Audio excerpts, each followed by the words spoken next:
Hi, everyone, and welcome to Global Impact, the show that connects the dots so you don't have to. I am sharing the mic with my co-host, Michael Borsicchio. How are you, Michael? Hi, Melissa Ritchie. I'm fine. How are you doing? I'm doing very good considering, but how are you doing back there in Ukraine? Because you are still there, right? Yeah, I'm still here. I'm in Lviv. I'm trying to remember. We've been on together though from Ukraine, haven't we? We Yeah, I think have, Kiev. yeah, That was like, wow, that's weeks ago. That seems like yeah, eternity ago. Yeah, well, everything is calm here at the moment. A few days ago, everyone probably heard we had some shelling here pretty close. yeah. Just one air raid siren today. We're getting used to them, but it's really this is the safe haven. This is where there are about 200,000 internally displaced people at the moment. Yeah. Um, but it's really, the central South Ukraine, that's the big area of concern right now. Everyone is now familiar almost with the city of Mariupol. It's that port city, Ukrainian port city, which pre-war had a population the size of the city of Miami, believe it or not. Oh, wow. And right now it has a little bit less than 150,000, but it's under siege by Yeah. Russian bombing. A Are lot of you, women and where children. are you, Michael, right now? I'm in Where? Lviv in Western Ukraine, so it's No, no, about no, like actually right now. Are you under base? Are you in the basement? no. Although it may look that way, I'm in my Uh, flat, hidden away flat. It's So welcome everyone to Global Impact. We are truly honored that you could take the time from your very, very busy schedules. You are all very busy with whatever you're doing, your expertise. So we're going to be introducing every one of you separately so you know who is who and who's doing what. So the show is about women's empowerment. We're going to be talking obviously about what it means to be a woman today, what we need to work on, but also we're going to actually tackle everything that is global affairs.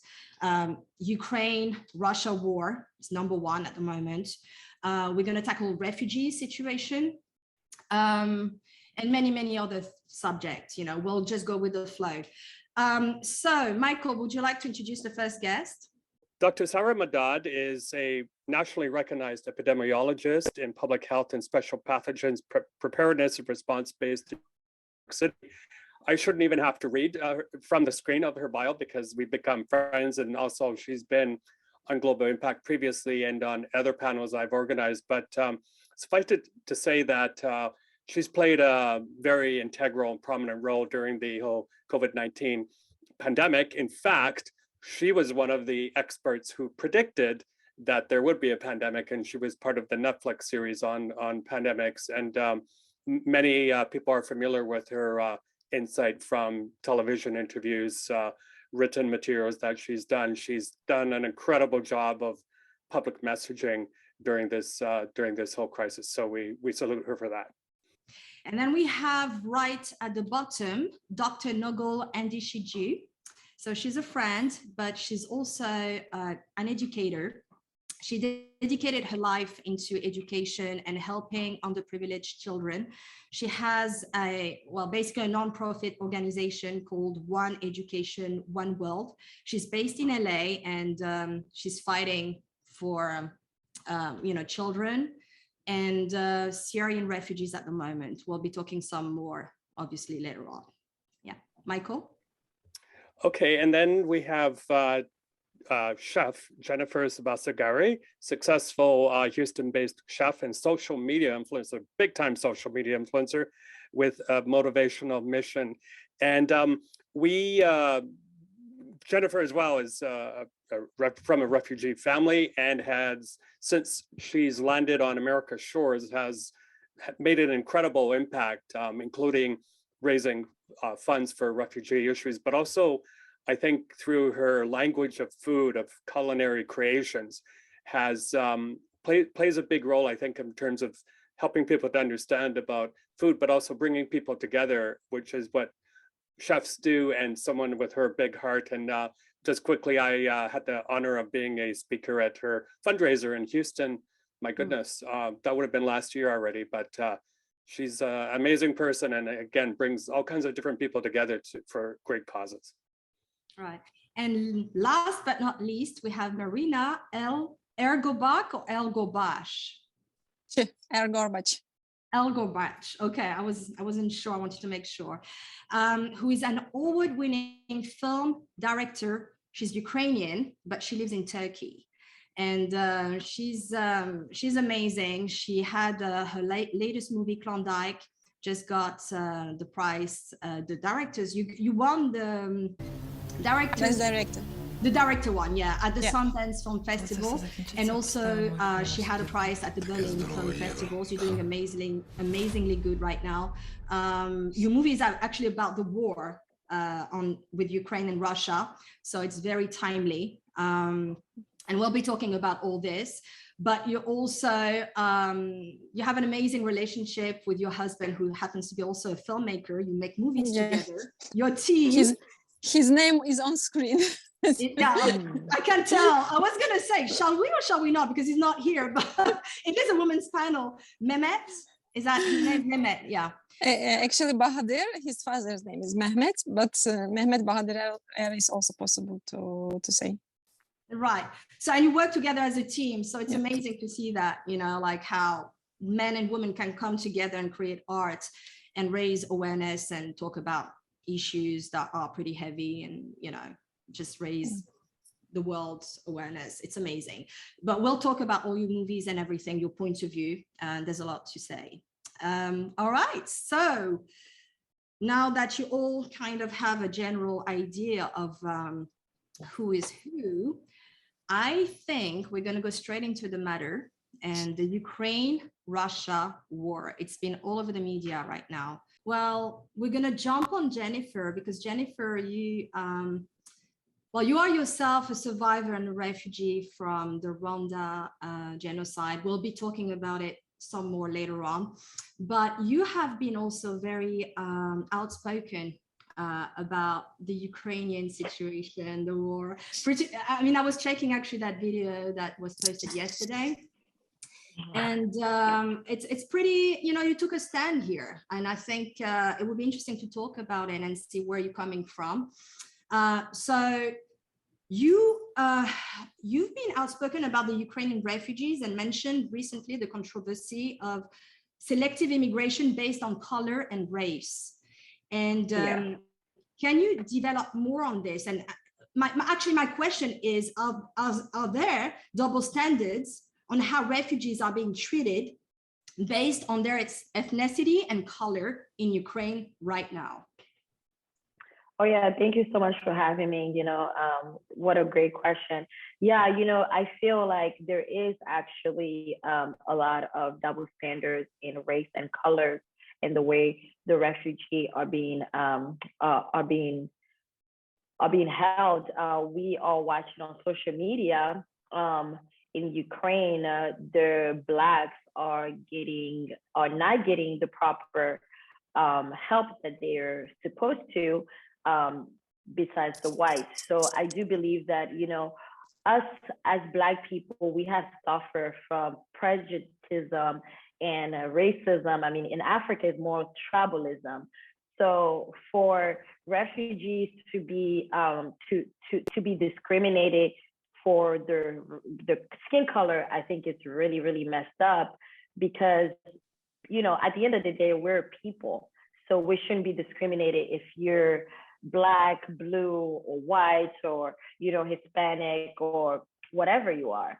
So when I saw those videos on social media, I was very traumatized and I was very angry, because I felt like, you know, I remember when I was a kid and we were going to Cameroon as a refugee, if there were, you know, Caucasian people there, and my family and I would told us, hey, we got to go back because we're Black, that would be so devastating, because now you don't even know what's going to happen to you. You know, as a kid, all you just want is protection. So I do feel like, you know, I mean, I'm not there and we are looking things on social media. So also social media do have a perspective, and, you know, those videos can have just a narrative, but at the end of the day, taken out of context as well. Absolutely. It's very difficult with the media right now to know what is true and what is not, like fake news. And people propaganda going on both sides. Absolutely.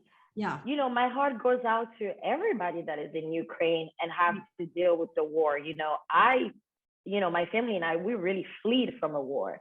Yeah. You know, we actually ran from a war, like literally running and, you know, having to step on cadavers because we just had to get to where we needed to go. So, you know, everything that is happening in Ukraine, and it's just so devastating because at the end of the day, refugees are coming to America, they're coming to other countries. And of course, my nonprofit organization is going to help them. And, you know, I just want everybody to have the equal opportunity. Like, I'm not going to discriminate over, you know, just wanted to help Black people or white people, whoever. It's going to be everyone that will be helped. So my answer is yes. I had a lot to say when I saw these viral videos that were going around social media and, you know, portraying a certain narrative. You know, we live in America, and you know that in America, there is a lot of things that African American has gone through just 60 years ago, before the civil rights. And, you know, you guys know all about the history of slavery. So when we saw those videos, the only thing that we could think about is refer to Rosa Parks that was denied to get on buses, to go to school, to go to school, because she was African American. And it was not until so many laws that she was even allowed to get in the back of the bus.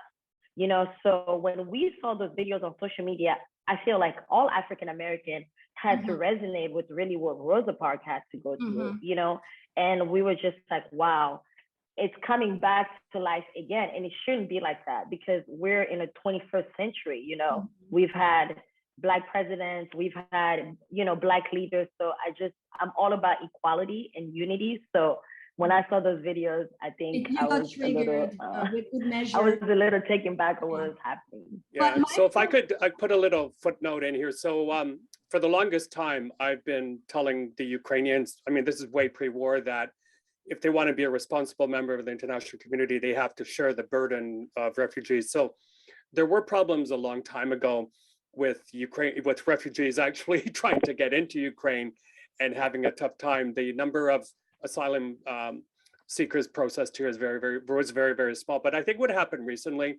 is, you're right, social media tends to magnify some things. But I have to say, about a week or two into the war, the Ministry of Foreign Affairs here realized that this could potentially be a problem. So, you know, they opened a helpline and did other things. And I think what happened too is when wars happen, borders get a bit messy too. And I think you probably had people manning checkpoints who weren't even probably government officials. Hence, they did not adhere to the standards that they all should have.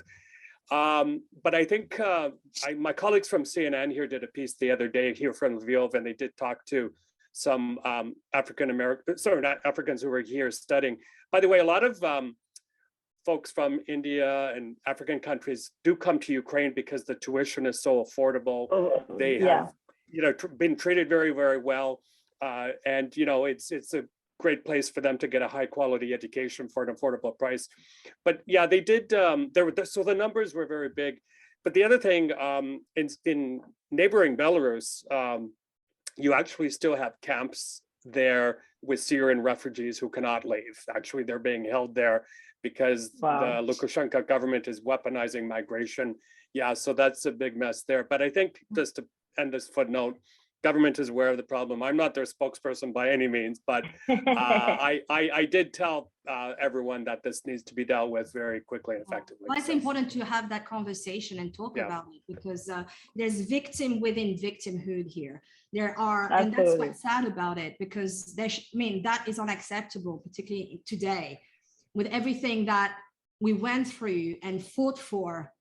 This should not be happening, and people need to talk about it. So Jennifer, thank you for bringing that up. I'm sorry, I didn't see that video. Can I have an idea what it was about? Just short idea. So the videos was about, pretty much, it was like at least 10 videos that went on social media that when everybody was getting in buses to go to evacuate, they were telling the Africans that they have to go back. They were denying them in the front. And these were white male that was denying them. And those, was it male or female? Who was these people who were denied? Were they male or female?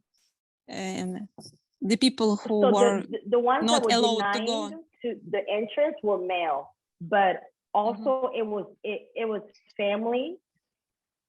Yeah, it was families. It would be like families, and it was so many videos. When we get off, I can send to Michael the videos that we saw. It was at least 10 videos that were just going viral on social media. If I will have a chance, pretty much is denying. There was one video I remember. They were all driving. If I have a chance just to answer, because I remember for the first and first, second, and third day, there were lots of videos about that issues, that Ukrainians are not allowing to people of another nationalities to go out.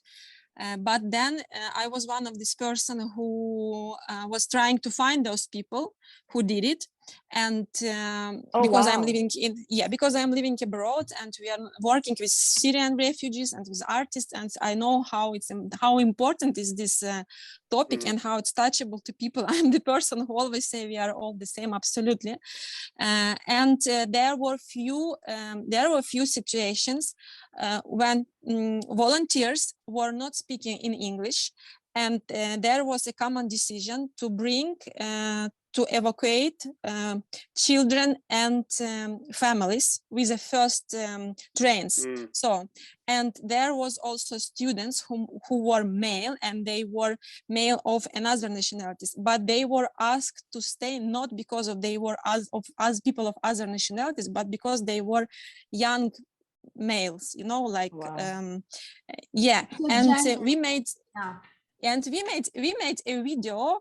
There is a Instagram page, War Against War, and there are videos, and there is a video which we made to explain exactly that situation with that students in Lviv. But if there are any other situation, I am apologizing and sending you all my love, and really sorry if there are such kind of things. And sorry, the other thing to mention here is Ukrainian nationals, Ukrainian men between the ages of 18 and 60 are actually under emergency law banned from leaving the country. Right. So that's why there were a lot of that's like a whole nother thing with the LGBTQ community. Yeah, but anyway, so yeah, exactly. But there was a lot of checkpoints because of that, and big lineups. But the other, the other sad thing that's happening, we were talking about this today, is that it's broken up a lot of families, because the family is leaving. It's only the women and children, when the men have to stay behind. And I have colleagues who have gone to the IDP camps on the Polish side of the border, and they said all we see is a room or a sea of women and children, and it's so jarring to the mind, because these are families, and of course it increases their vulnerability too, because they're alone. So yeah, it's a very, very, very difficult, complex issue, and I think the message has gotten through loud and clear, is that a refugee is a refugee, assignment claimant is an assignment claimant, no matter where they come from. Yeah, and we have to be very careful with what we watch today, because very quickly we get triggered. So there's so much content and people who are trying to create certain situation. A different narrative too. Yeah. So do your research, people. I mean, really do your research. Don't believe whatever you see straight away. I think that's the lesson, I think, for everybody right now. We tend to jump on the bandwagon of movement and rises and war and everything, but really it's about educating ourselves and taking a step back, taking a breath and going, okay, hang on, is that really what's going on? And actually, Dr. Gully, I have a question for you, because you are yourself, your family are refugees also from Iran, which is a total different side, different part of the world. So you came in the US in 2000, with your family. They run away from Iran because, and correct me if I'm wrong, because they're following the Baha'i faith. Is that this? Yeah, okay. And so you came here as a child, and so you know something about being a refugee. I think all of you here somehow kind of have that in common. You know, you came from a very, very difficult, painful background and family history. And so you took on a fight. You created a nonprofit organization right now to fight for the children and to educate them. You went on into education. And so with your experience and the challenges, you know, that you still have to overcome today on helping those children, and those children are specifically Syrian, right? In the Middle East, in camps. Correct me if I'm wrong also. It's Syrian refugees, right? We can't hear you. Oh, sorry, I put myself on mute. Yes, both Syrian refugee children. We are collaborating with organizations in Africa as well. And we also have a project in India. Okay. And so you actually just came back from the Middle East. You were in a refugee. You're very much hands-on with the situation, you know, you're supervising everything. So what do you think needs to be done right now to help Ukrainian families who are running away? What can we learn from what we haven't done before with Syrian, Afghanistan, like all the other, you know, refugees? What do you think needs to be done right now as an emergency?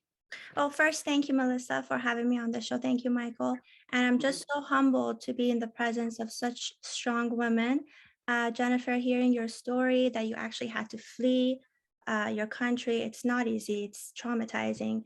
And Maryna, just hearing you talk about your dad and having him go to war, I mean, seeing him go to war, it's heartbreaking, and I can relate in a small scale. Well, I think that we need to find a medium, right, between us and the people in Ukraine, because not all of us can fly to the neighboring countries to help them out. So we have to find organizations or people who are there on ground providing food. Emergency response right now is so important, right? Basic supplies, helping with even housing. I personally know a few organizations that are doing that right now. Not my organization, because we're focused on education, but emergency response organizations, for example, Team Humanity. The founder is a good friend of mine, and she's there on ground helping these families. Now, if we can do that, if we can provide these resources, and all of us realize that little goes a long way, even a little donation would allow these organizations to provide more human resources, more manpower, more supplies. And, you know, going through my experience as a refugee, and I say this with a heavy heart, in no way did we experience what the Ukrainian families are experiencing right now, or what Jennifer experienced.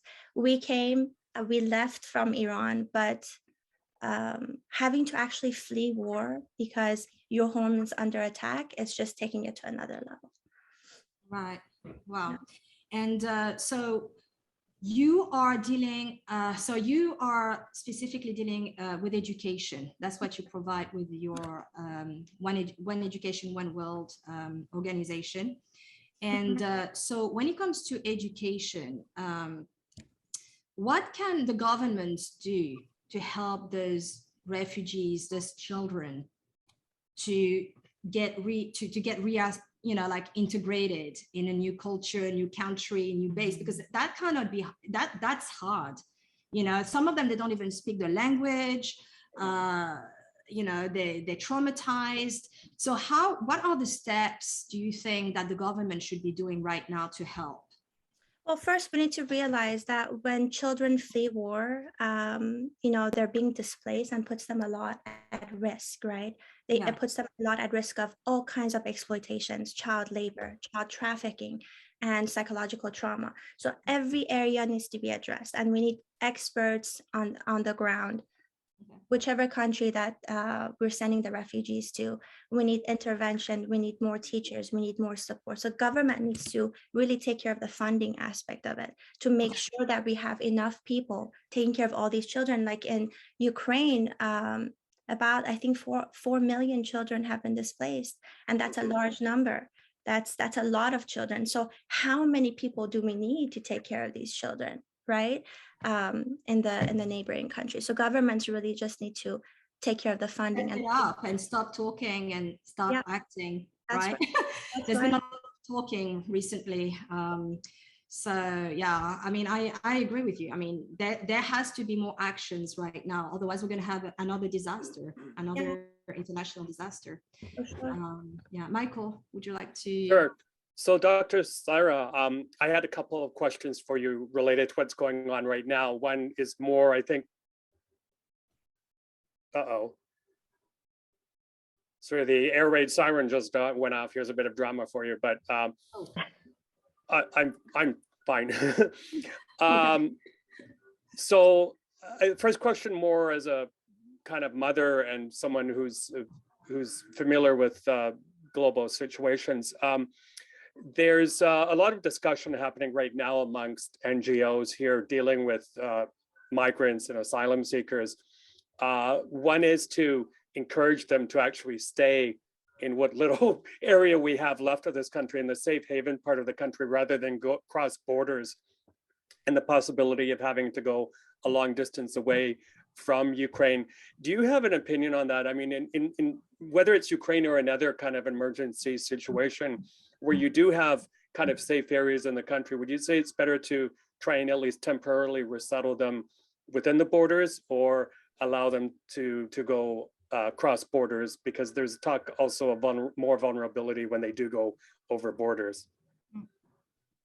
Well, I think that's first a great question, and my viewpoint will be one from a public health standpoint. So when I look at the lens of public health and what would be the most beneficial for a group of individuals, certainly when you are established in a certain place, you want to make sure it's safe and that you have the infrastructure needed to care for people. If that's taken away, if it's no longer safe, if that establishment is no longer able to provide healthcare services or clean water or a clean air, then that becomes a very dangerous situation. And so I wouldn't say that it's either or, that it's either staying put or going. It's what is the safest for this group of individuals where they can live a healthy life and that their safety is paramount. And so when I look at the situation that is unfolding in Ukraine and Russia, I am very much concerned about the public health implications and the well-being of individuals, and what this means, not just in the context of COVID. And I know everything has been so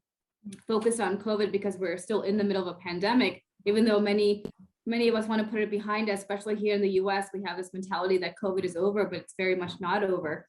I think it's really important to understand that it's not just COVID, it is all the other infectious diseases and communicable and non-communicable diseases that really are going to have an impact on individuals, as well as those that need to seek healthcare services because they have underlying health conditions like diabetes, hypertension. Where are they going to get the medication? Where can they see a physician to care for any existing health conditions they have? So I'm very worried about that situation. And so my bottom line is wherever they can get those services is the best place in the safest manner possible. Okay, and Dr. Mike Ryan of WHO talked about the situation right now with Ukraine. We have upwards of 10 million people being displaced internally and outside. That's about a quarter of the Ukrainian population. Pre-war, only about 40% of Ukrainians were vaccinated against COVID-19. And now many of them are crossing the borders, and many of them will be seeking asylum elsewhere, including in the United States and Canada.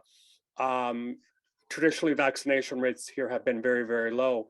And one of the questions that came up in my mind when folks do apply for resettlement overseas, chances are they're going to have to be fully vaccinated. But how does one handle that from a public health perspective when you have someone coming from countries like this where trust in government and authorities is very low, but yet you have to adhere to these widely accepted kind of global standards?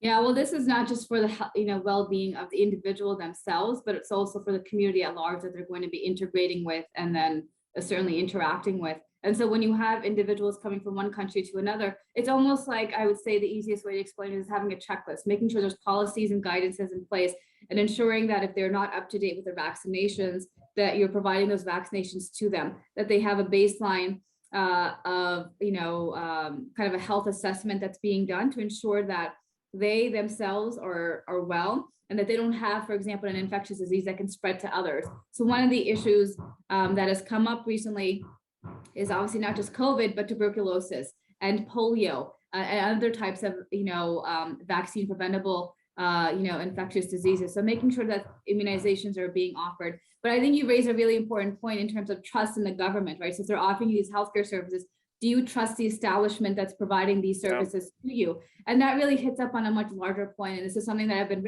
writing about. And most recently, I have 2 publications that came out last week that talks about, what does trust in government do? And what does it not do? And bottom line is, if you don't have trust in the government, if you don't have trust among people, then that results in more infection, that results in more hospitalizations, and it results in more death. People will not get vaccinated because they don't trust the vaccine, they don't trust the people that are administering it.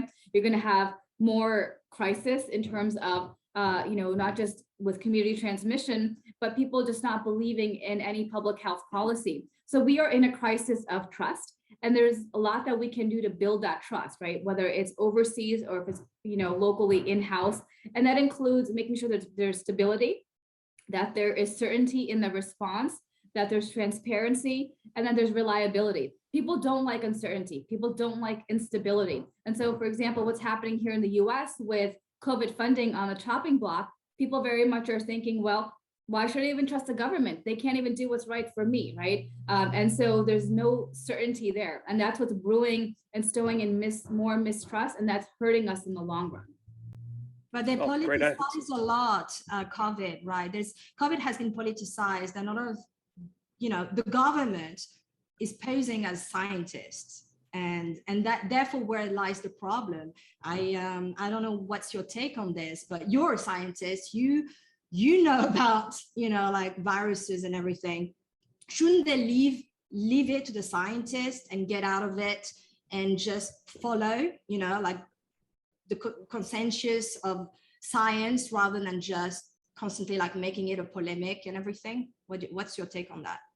Well, I think there's 2 parts. It's the messenger and it's the message, right? And when we talk about the message, it certainly should be grounded in science, and it certainly should be grounded in data. Now, who is giving that message in terms of the messenger plays a really important role. And I wouldn't say it's just the scientists that should be serving as the messengers. It's people that individuals trust in the community. It may be the elected official, because that elected official may not be a scientist, but if they're following the science advice of their constituents, they can then spread that and share that with people that can listen to them and understand that this is important. And that's why I think it's really important that we bring in these trusted messengers from all different backgrounds, not just scientists and public health officials, or those like myself that are epidemiologists, but people that are non-epidemiologists, that are maybe, religious leaders or mothers and fathers that have no background in infectious disease. But as long as they're given the right message that this is what we should be doing, following the science, following the data, this is what public health is sharing with us. If they can be the messengers and share it widely, that is what's really going to impact the response overall. Right. Yeah, and just quickly to that point, I remember being with UNICEF in Pakistan or Nigeria or Sudan, where there were times where we had to really scratch our heads to find out who people trusted. So you do this mapping, and oftentimes you go to faith leaders and talk to them. I remember in northern Nigeria, there was one faith leader who basically put a fatwa on vaccination, and it took a lot of effort to get him to take that back because so many people were getting sick. So it's a very, very complex situation sometimes. Yeah. Going back into Ukraine and Russia, Maryna, you have been very outspoken. I saw one of your interviews on France 24 recently, and you know the one. So basically, you've been advocating for the boycott of Russian artists, which is a very strong stance. And I was a little bit taken aback by this, because I don't understand how this could be helping the bloodshed, to stop the bloodshed and the situation. So can you just tell us more about why you made that statement? Why 7? Because you have 7 colleagues, Ukrainian directors, movie directors, who actually got together and are advocating here the boycott. Yes, I will answer, but I just want to say, when you are talking about refugees, I feel that you are talking about group of people, you know, like you are talking about kind of mass and about sociology. Yes. And it seems to be really very dangerous for you. And I believe that states and all another countries, they don't need Ukrainian refugees. And I believe that Ukrainian refugees really don't want to go to another countries. And the way to stop this fear is to stop this war. And if you have energy to go and have any influence in any areas to make everything just to help Ukrainians to stop war, you will not have any health problems. And for me, when I was listening this speech about the health issues, I suddenly realized that you really believe that Ukrainians will come and will live in states for a long time. But I believe they just are dreaming to come back. I think this is something very unique about country. Even me, I'm living 15 years in Istanbul, but I'm shooting movies in Ukraine. This is all about love to our to motherland, you know, to our culture and to our people. That's what I wanted to say. And talking about boycott, this was third day, I believe, third day of rocket attacks. And it was a request to boycott Russian cinema. It was not a request to boycott artists. It was yes. And now I want to ask you, please tell me, do you believe cinema as an art is out of politics? Is what? Apolitical. Do you believe that cinema is the art which is out of politics, unpolitical art? Do you believe in this? It's it's an interesting question, because there's always a fine line between where art, you know, is educating, inspiring, and then becomes propaganda. I mean, okay, then okay, super. Can I ask you second question? Can you say me a name of Russian film director who is a symbol of anti-regime, even anti-Soviet regime, who is symbol of anti-regime for you? The name of director. Who is this director for you? Well, to be honest, I don't know much about Russia directing, movie making. We don't have many movies coming here in the US, you know, Russian movies. So I wouldn't be the best person to answer this question. But maybe you can. Maybe you can, because you know about it. So tell us more about it. The problem is that cinema, even if it's Andrei Tarkovsky, the director, one of strongest directors of Soviet cinema, he was absolutely anti-regime director, and he was thrown out from Russia, from the Soviet Union, to Italy, where he was making his last movies and where he unfortunately died. And what I try to say, that when McDonald's, huge company, decided to go from Russia, I want to ask to you, why did they went? What's about hamburgers?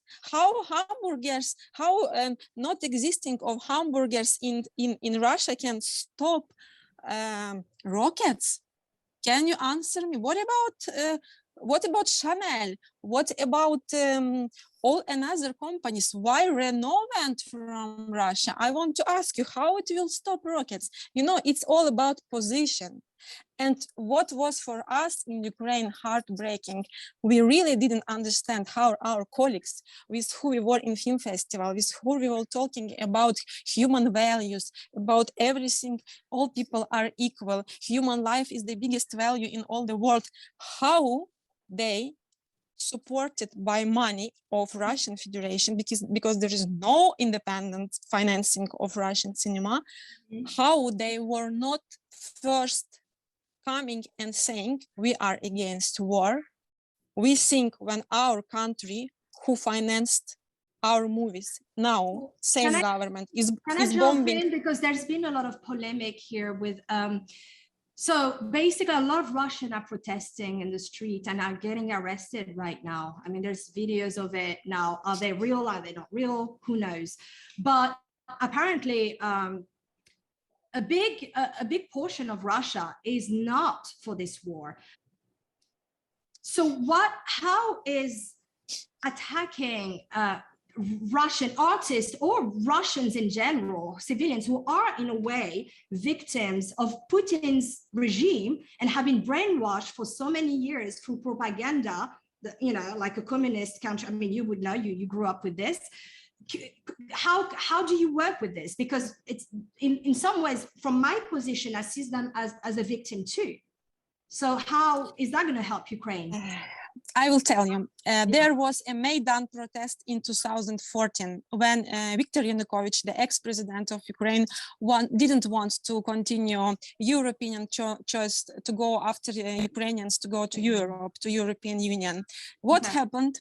20 students of Kyivo-Mogilyanska Academy, young students, 20 years old, they came to Maidan with three flags of European Union, and they said, we want to go to Europe, we want to be part of European Union. What happened? Police came and fight them. What happened next morning? Next morning, there were 100,000 people who came to protest, fighting of 10 students. And sorry, in 2000, when 16 March 2000, like 22 years ago, when Vladimir Putin became first time legal president of Russia, and he in 1 month, he closed, just 1 month after he became president, he closed the biggest opposition TV channel, NTV, which all people in Russia were watching. They were fanats of that television channel. He closed. How many people came to protest? 500 people. It was 22 years ago. This is the choice of people of Russian Federation, to go to protest when you don't know what will happen, or to stay at home and to think that maybe this may be better to stay at home. This is the selection. And I cannot agree that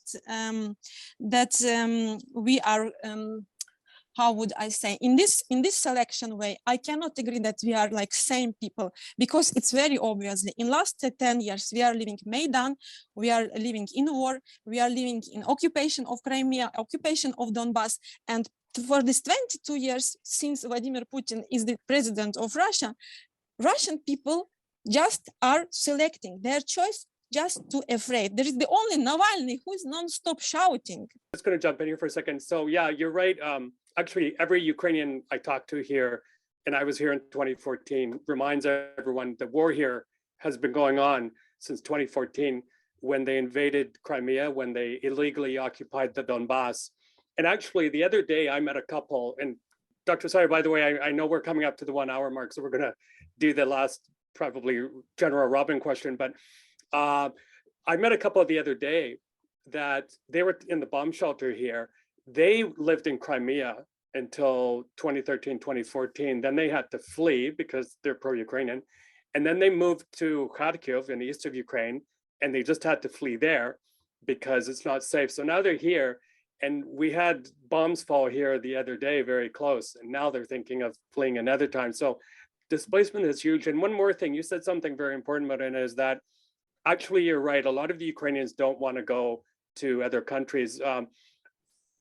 President Biden has just announced spaces for 100,000 refugees. Our Canadian government has announced unlimited spaces, but 9 out of 10 Ukrainians I speak to say, we don't want to apply. We just want to wait as long as we can in Poland for this to be over, hopefully soon, and come back. So it's a really, really important point for people to know that and bless their hearts, because a lot of people in European cities have opened their homes to migrants, but again, all of them are there temporarily and they want to come back as soon as possible. And the best way to deal with all of these issues is to end the war. And unfortunately, the Western leaders don't have the spine, it seems, to stand up to Mr. Putin and really bring a quick end to this. But that's my editorial comment. I've been saying that a lot on air anyway. Melissa, we're almost up to the 1 hour mark. What did you want? So I think we need to talk about also the refugee situation in Africa, because we talked about Ukraine, but there's refugees from Africa. Africa has a lot of issues, and I wanted to focus a little bit on this, considering we have somebody who knows a little bit of one part of Africa anyway. So Jennifer, can you tell us, I'm going to try to condensate this. What was your experience? Because you told us you left when you were a child, you ran away. What was the circumstances of your escape? And what was the situation? And how were you received here in the US? Was it easy? Was it not? What was your situation? Yeah, thank you so much for having me here. You know, this is such a great question, but I just want to say, you know, there's a lot of passion here. Everyone has such great, you know, feedbacks and things to say about what's going on in Ukraine. I just want to piggyback a little bit on someone just said, I think it was Michael, and I forget your name, but she said that a lot of Ukrainians want to stay in Ukraine, but the question is really, is it safe for them to stay in Ukraine? It is a war zone and there's a lot of turmoil there. So, you know, it's not really about them wanting. I feel like it's all about what is really safe for the children. And, you know, so that's just my little take on that. A little bit about, you know, what's going on in Africa. You know, you know, somebody said it best, you know, it's mind-boggling how, you know, the war of Ukraine has gotten so much media coverage, but, you know, there's wars in Africa every day that never get any media coverage, as the war in Ethiopia and Sudan.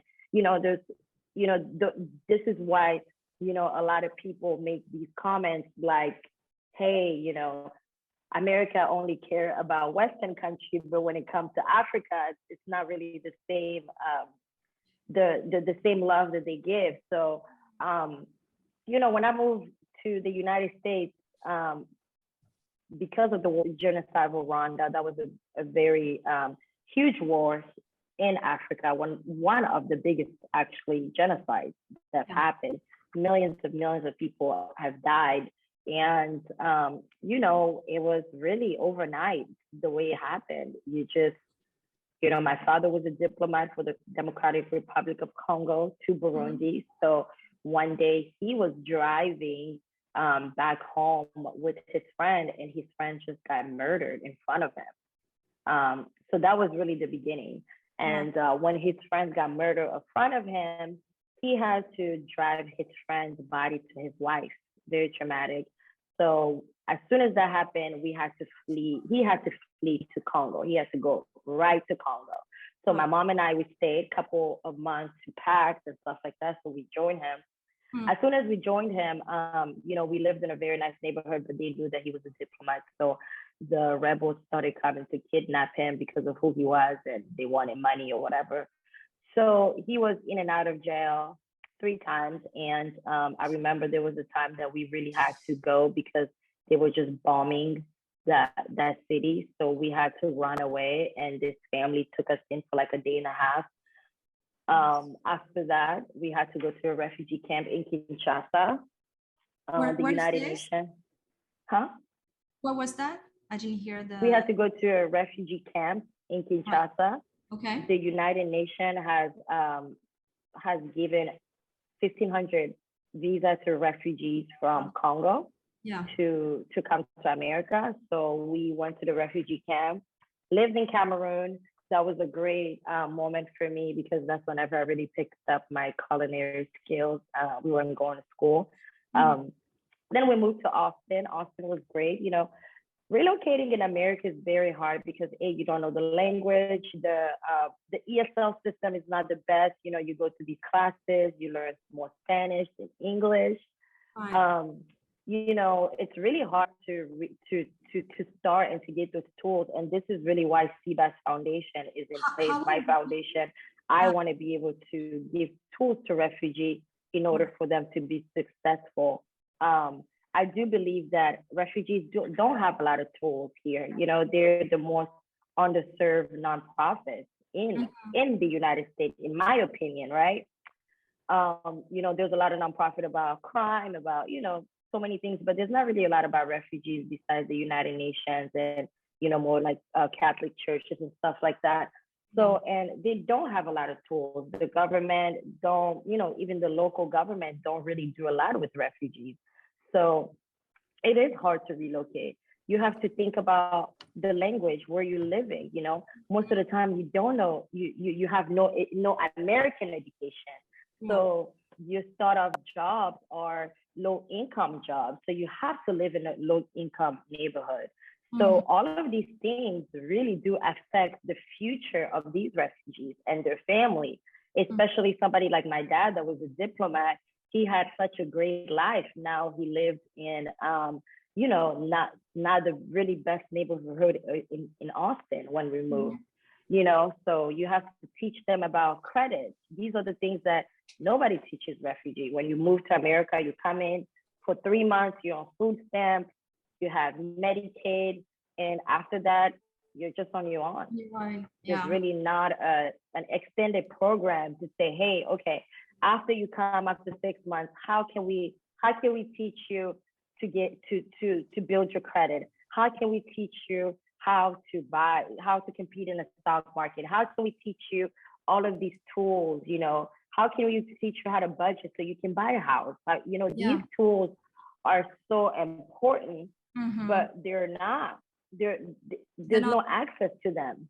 You know, they have no access to those tools here in America. So, but you created a foundation, right? Sebas? Yes, it's called Sebas Foundation. Right. Can you tell us? Sebas Foundation. Yeah. Sebas Foundation is a nonprofit organization based out of Houston. We our goal and our vision is to open a center that we can give refugees tools to become successful. Okay, What I mean by that, we can give them, pardon? So what you were saying basically was missing. This is what you're actually tackling right now. Okay, makes sense. I want to give them business classes, budgeting classes, you know, cooking classes, health and wellness, you know, just furthering education. Those are the tools that we can give them so they can be successful in America. Right. Okay. Amazing. And it's funny because you have a lot in common with Dr. Goli, you know, who also has a nonprofit organization, One World, One Education. Can you tell us, Dr. Goli, what is the One World, One Education, One World? How did you start this nonprofit, and where are you at with it? Sure. This whole process started when I started volunteering in India years back, and I started working on the schools and the orphanages, and everything that I saw was just so cruel that it made me think, well, I have resources in America. I know people. Why not start a nonprofit and have people donate because they trust me, and especially as an educator, and we can take this money and help those children in need. And we're talking about children of war, right? Refugee children, children living in extreme poverty, and children who are working, child workers. So that's what we've been doing ever since. It was a long process. And of course, behind the scenes, there are so many challenges, right, Jennifer? There's paperwork, there's dealing with lawyers, so much, right? And city officials, a lot. Yeah, it's so much work. But is it well worth it? Absolutely. Right now, the smile on the children's faces is just enough. When we see them happy because they can read now, they can write now, and when they had no other schooling before this.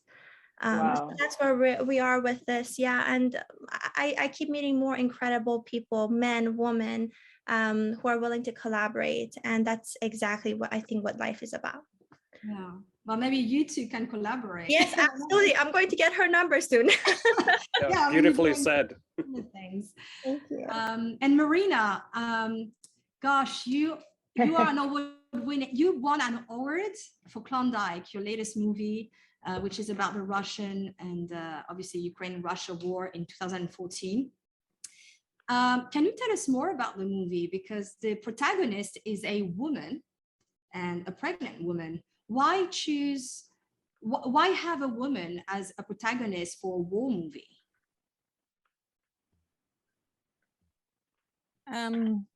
Women, because we want to survive as a country. Yeah, that's why it was woman. And if you will have a chance to watch Klondike, you will see the final scene. And I started to write movie from the final scene. I knew that I truly feel that my country is living worse, and during war it's happening all of that. Yeah. And that was the point to bring it to cinema. This movie is telling about actually the very first days of starting of war. As I said before, it was in 2014, and it was inspired by true events, by international civil air crash catastrophe, MH17. For me, the real inspiration moment was not the day itself. It was a shock, but it was also my birthday, and that's why each year I was following the situation with court and with judge and with the naming of guilty people. And in 2 years, just in 2016, I understood that nothing happened. There is no answers. Who guilty? Who brought that army military rockets to the territory of Ukraine? There were no answers, and it's very similar. I think what happened in Africa. Right, that when you are just observing that there is huge crime, and nothing your country happens. Like voiceless. Nothing happens. Yeah, exactly. It was exactly that feeling, and I decided that I want to make a movie about that international air crash catastrophe. But I want to talk about local people in Ukraine who lives in border with Russia and Ukraine, because they were really speechless in that moment, as I felt. Right. Okay. And you also had a movie that was award-winning, Omar and Us. You co-directed with your husband. Yeah. And that's about immigration. Correct me if I'm wrong, but immigration, right? Yes, it was not directly. It was about local Turks and about Syrian refugees. But the main idea is what was like that we are living in Istanbul. Of course, we are meeting lots of people, and Bahadir, actually my husband and co-director of Omar and Us movie, he just met one Syrian refugee in barber shop, and he was speaking English, French. He was well educated, and when Bahadir started to talk to him, he understood that it was a cinematographer. But because of position, he was working as a cleaner in barber shop. And my husband, he came in a few days again, because he was thinking about him non-stop. He was thinking that really war is something which happens in one day, and you never know where and what you will do. And he was thinking about artists. Yeah, he was thinking about artists, and he went to that barber shop, but they said that there is no more that person. He left, and he said to me that he felt so big pain, that we can help to artists, to Syrian artists, to refugees artists who are now in Istanbul, who are in Turkey. Let's do together movie. They act. And we found actors who were actors in Syria, and they were acting in movie. And this was our input, human input. Yeah. What we could make in that moment for that. Yeah. Anecdote point here for you. I went into a barber the other day here in Lviv, and I asked the guy who works there, so what's the situation there with your clients? He goes, all of my clients have left. All of my customers now are actually internally displaced people who have come to Lviv.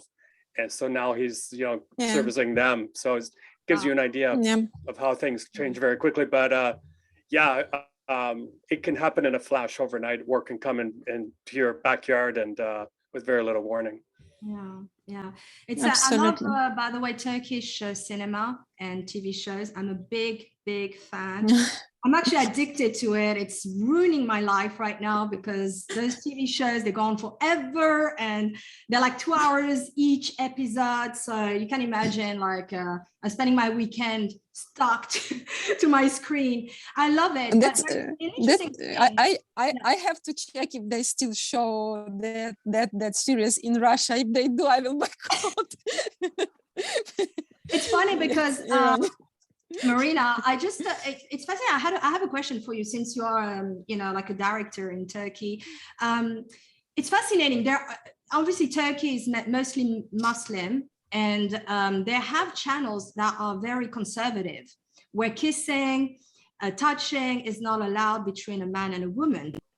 And actually, I do love some of the shows that are on those conservative channels. I just ended up like by accident watching one, and I wasn't sure at the beginning, but I thought the talent that those directors, because they're dealing with a pretty like difficult medium where they're restricted, but trying to show love, chemistry without touching, kissing, which in Hollywood here we take it for granted, you know.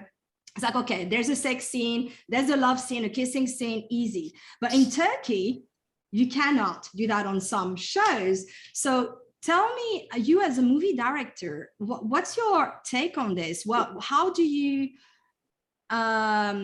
if you were like dealing with a obviously conservative channel, how would you portray love and everything? What's your...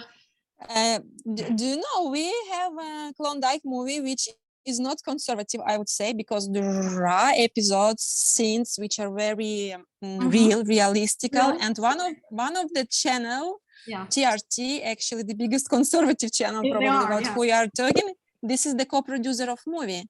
So it's about viewers. Imagine, because they know that we will show this movie in festivals, in platforms for the for the viewers of that movie. But there are huge auditory in Turkey, people who you know, like they are watching this series in night with their children, huge families with chai, and if suddenly someone will start to have sex, they just will not have their night. They have to close it and to go do another thing. So there are family auditories, and that's why the concept is like that. But there are also lots of alternative VOD platforms in Turkey. Turkey is huge business. You can find everything, LGBT movies also, and family movies. Yes, there are, really, yes. And I don't think it's problem. And for example, if you ask me as a director, I think that if director is talented, it's possible always to create this energy after which the viewer will feel this chemistry and will want to go and talk with love and tender to partner, but not like just to watch. Okay, everything happened, let's go and sleep. You mean it's all about this context. And I believe there are very talented Turkish directors who know the talent is amazing. Who know how to match. I've seen shows where there's no kissing, but I was feeling the kisses. You know what I mean? I mean, they were staring at each other, and I'm like, okay, I should get out of the room. I was getting hot.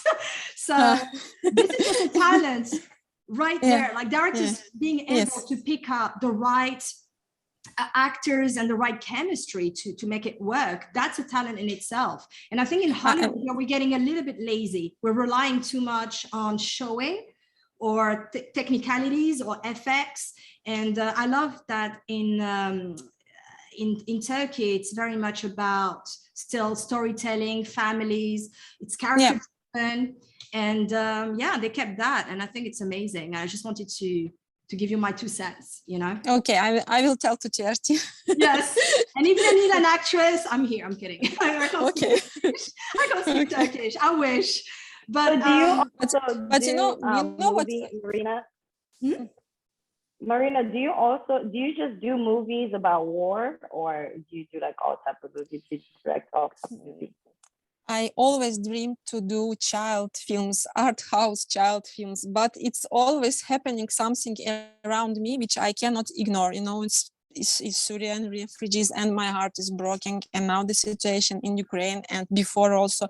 And I was really dreaming that everything will stop and we will make this world better, telling stories to children, to next generation. But really, like I feel that I'm always one step late, because there is so much pain around that it's impossible just to walk across and ignore it and not to see. But I also want to say about the aesthetic of war. When I started to make Klondike, I was thinking, what is my input, my personal, because I'm a woman, I'm a mother, I have 2 children, and I cannot accept violence like, you know, like entertainment. I cannot accept war like entertainment. I understand that it is so much in cinema, in TV concepts, that it's easy to, you know, drink maybe a glass of beer and to watch how people are killing each other.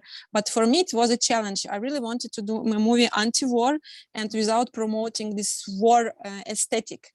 That was very important. And I think that for Klondike, it happened very right, because we really avoiding lots of things. We really communicating with imagination of viewer, because they know what is that body.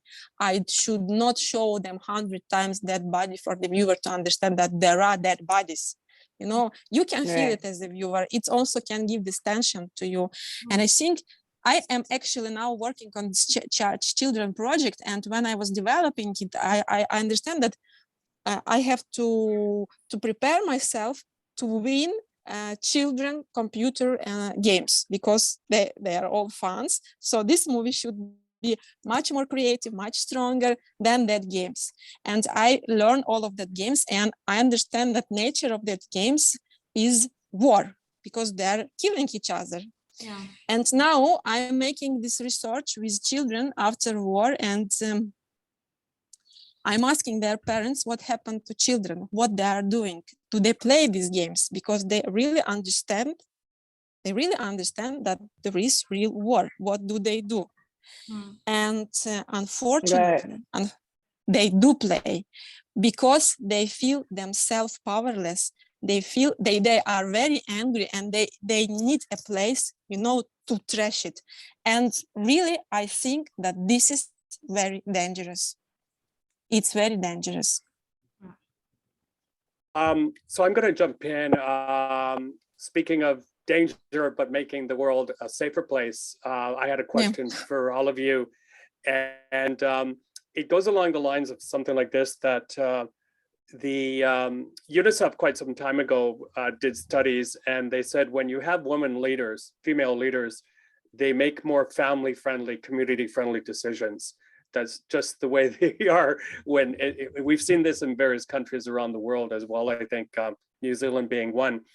But I was Melissa and I were talking about this question. We thought it was a very good one. Is that if we did have more female leaders, and by the way, I'll reference that photograph out of Europe the other day when you had all of those NATO leaders in one room together. I think there was only one female.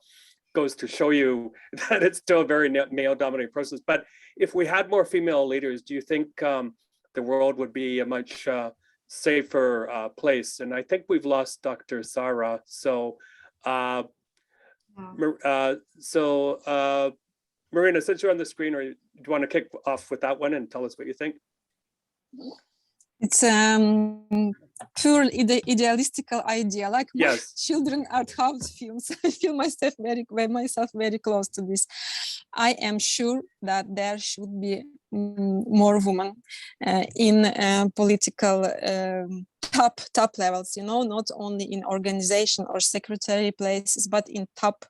And it's very important to, when we are bringing this idea to men population, to accept this softly,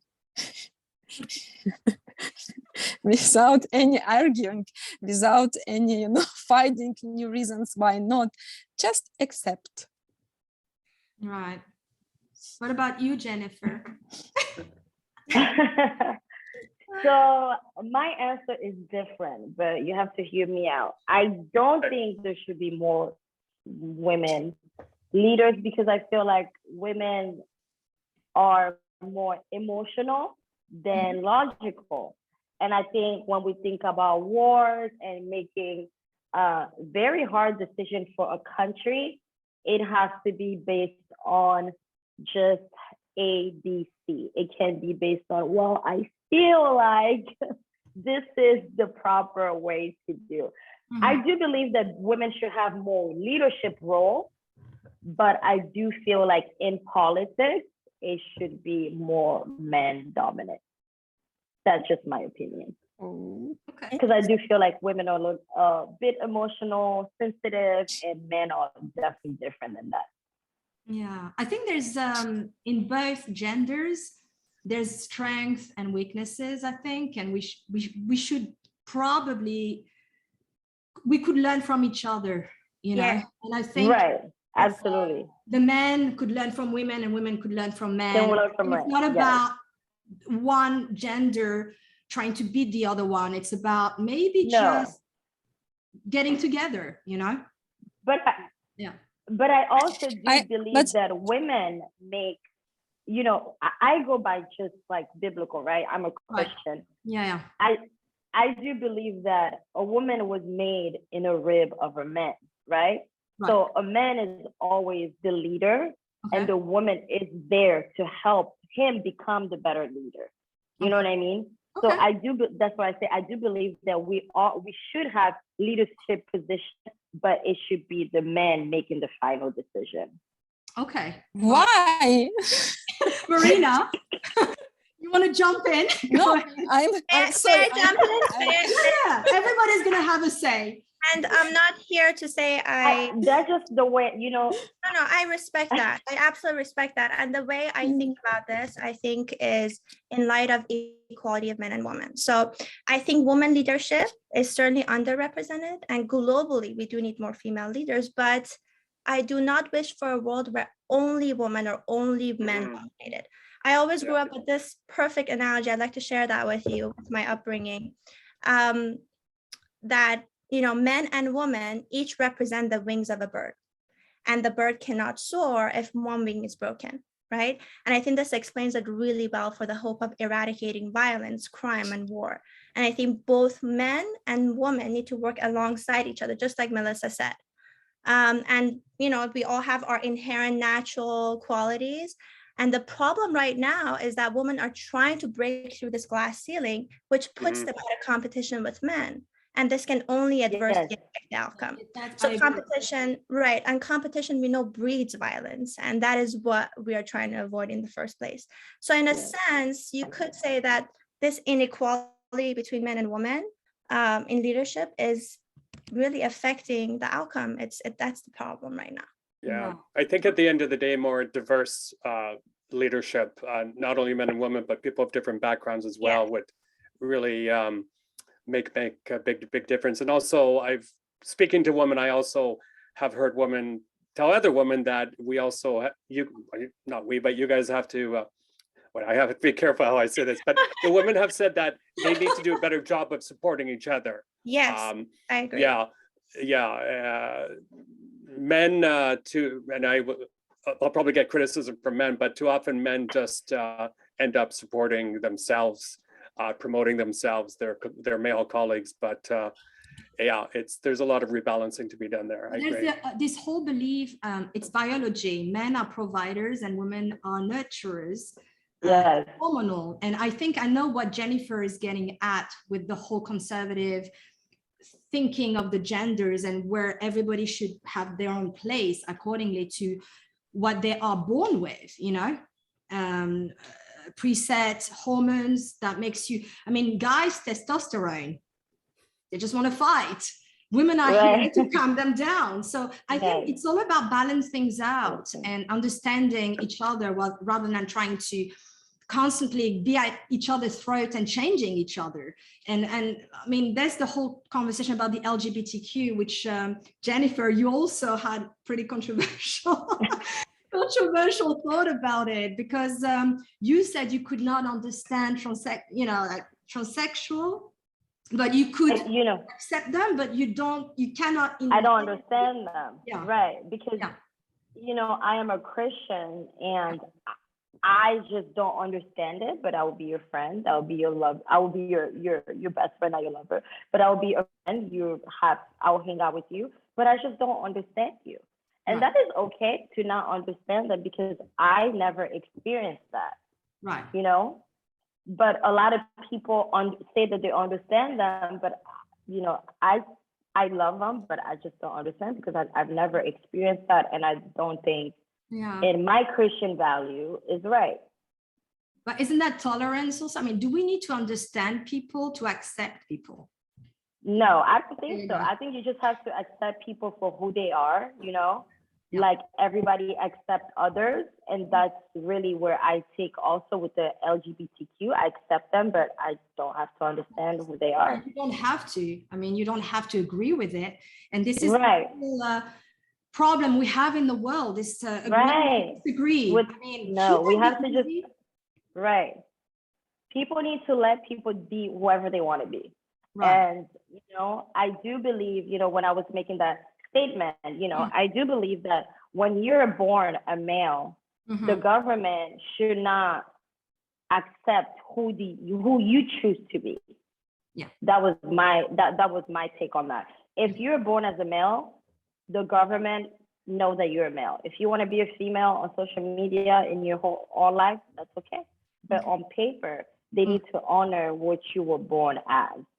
And, you know, a lot of people here in America have a lot of things to say about that. And for me, that's okay. But I'm going to stand for what I believe in because, you know, I see a lot of people, they, you know, I've had friends that are lesbian and then 2 years later, they're married to a man. You know, that's not fair for you to choose to be a lesbian for 3 years and then next 5 years, you want to be a straight woman.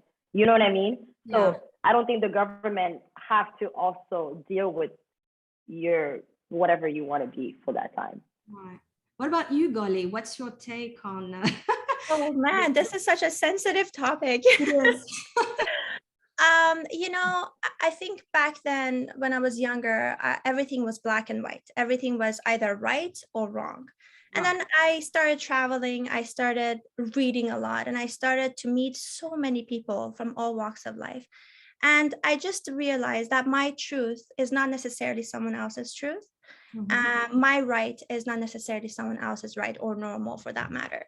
So I think with the population of LGBTQ and, you know, even if Jennifer, I think to me, I have to respectfully disagree with the last statement, because I think even if someone is choosing to be gay for short amount of time, maybe it's something they have to go through, it's their journey, and they decide not to be after that. Doesn't mean I agree with it or I don't agree with it. Right. I think it's their right, inherent right to do that, as long as it's not hurting everybody else, long as, you know, that's what you meant. I want so, because the question that the girl asked me, should the government change your birth certificate to be a male when you were born a female? And my answer was no. The government should not change your birth certificate. If you're going to choose to be gay or trans, you know, whoever, that's fine. But I think on paper, they have to honor how you were born. That was that was kind of like my my take on that. You know what I mean? Because can you imagine every 2-3 years if somebody decides they want to be something else, and you have to always honor you know what I mean, for that year? Absolutely. I don't think that's right. To back up also what you're saying, Jennifer, there's a lot of people who thought they felt more as a male or female, and then changed their mind, and then reversed the surgery. We see that all the time. All the time, you know, they reverse their surgery. So do I need to employ you as a man today, and then tomorrow you're going to tell me, or 2 years from now, you're going to tell me that you want to be a female? So now I have to change all of your paperwork as a female? I don't think that's fair for, you know, for anybody. Yeah. Guys, I feel a bit awkward saying this as a host. I'm not saying this because we're on a sensitive topic. We're at the 90-minute mark, and I have a live hit coming up. So we promised you to keep around an hour. So thank you. Well, I mean, we will edit so much. But yeah, that was a very interesting conversation, and I mean, we tackled a lot of like. Edit what I say about the LGBTQ, because I don't want to get crucified once again. No, you know, and nobody should. That's all they do. Everybody's That's what they do. They get on my comments or on my page, and they just kill me every day. It's like, man, you can't even have a whole opinion anymore. Jennifer, you're entitled to your opinion, and people, I know, they might not agree but with you know, I'm so scared to even say my opinion these days because your opinion really gets you so much. Well, yeah, the You cancel should continue. You should continue to say your opinion, and you know, I think people will be I understand where you're coming from, and sometimes it's okay to disagree, but you should not change your values. And I think you have that inner strength where keeps you going even on social media. So hang in. But can I also add, maybe Jennifer, maybe when you are telling your opinion for those people, which of course 100% you have right and you have to do what you believe in, but maybe for those people to who you are telling it, and if they feel that you're criticizing them, or if they feel something like that, maybe they feel themselves same bad as you feel yourself when you're watching video, like to say about racism, and you feel also very bad. So it's very dangerous. It's very there's a fine line. There's a fine. That's what I'm saying. There's a very thin fine line that you know, us women, and you know, when you become a public figure, you have to stay under. And I have had to do that for years. I mean, Michael, you know, for years now. Yeah, I know it. And, you know, so I feel like I'm at this place that, you know, I am, you know, I am a mature woman, and you know, I'm a public figure, and there's things that unfortunately it's not okay for me to say anymore. And it's really hurtful because I want to be very truthful, and I want to be very truthful to my fan and my viewers, but there's things that I feel like I just cannot say. And there was I was on a Al Jazeera panel a few weeks ago, and you know, it was a 30-minute conversation with other panelists, so you have a lot of time to talk.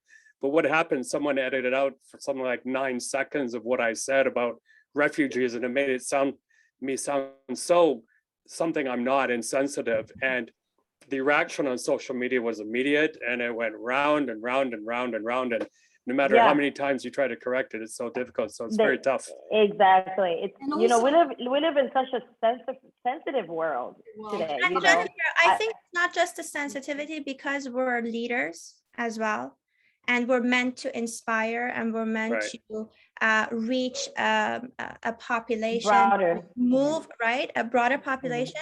Then we have to be super sensitive with the way we say it. And I think truth, not that we're not trying to be authentic, but sometimes, for me at least, ever since I started running the organization, I've learned the hard way, and I mean the hard way, that sometimes some things it's better if I leave it, you know, out of the conversation. Or sometimes I really have to think about, oh my gosh, how do I word this so that people wouldn't be offended? Because at the end of the day, I'm there to inspire them, to make a difference in the children's lives. So that's absolutely. You're absolutely right. It's not easy. It's especially you're trying to be truthful and authentic. I know. Yeah. Nicely so said. Please take off that. I don't want to be killed by the LGBT. No, you won't. Yeah, don't worry. Okay, Melissa, do you want to say some wrap-up words? Yeah, so well, ladies, it was amazing. We had such a good conversations here, and there was no war. Nobody killed nobody. So amazing. We can do it. We can make it happen. And I think there's a lot that people are going to take from that episode, you know, from your opinions, authenticity. You all were like yourself, you know, and you fought for what you felt was right for yourself. And I think that's commendable, you know.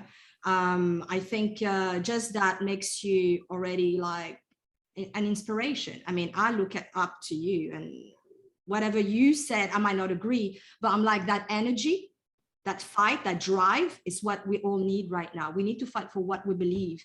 And, you know, on the conversation of canceling culture and being afraid to offend people, what's wrong with being offended? Since when did, you know, it's okay to be offended, and it's okay to say something wrong, because you cannot learn and have discussion unless somebody is saying something that is offensive or wrong. That's when dialogue happens. So the issue is not to stop, you know, people having opinions or feelings.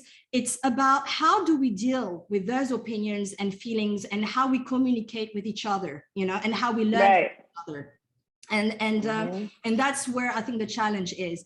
Anyhow, on that note, I just want to say thank you very much to all of you for your time. I mean, you were amazing, and stay safe wherever you are. We will post everything under the episode, your links, your promotion, you know, the movies, the organization, the charities, everything. So everybody can check your bios and everything.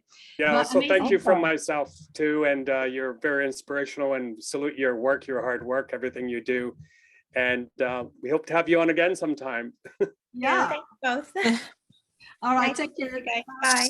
Bye. Bye, ladies. Bye. Bye, So guys. nice to meet y'all.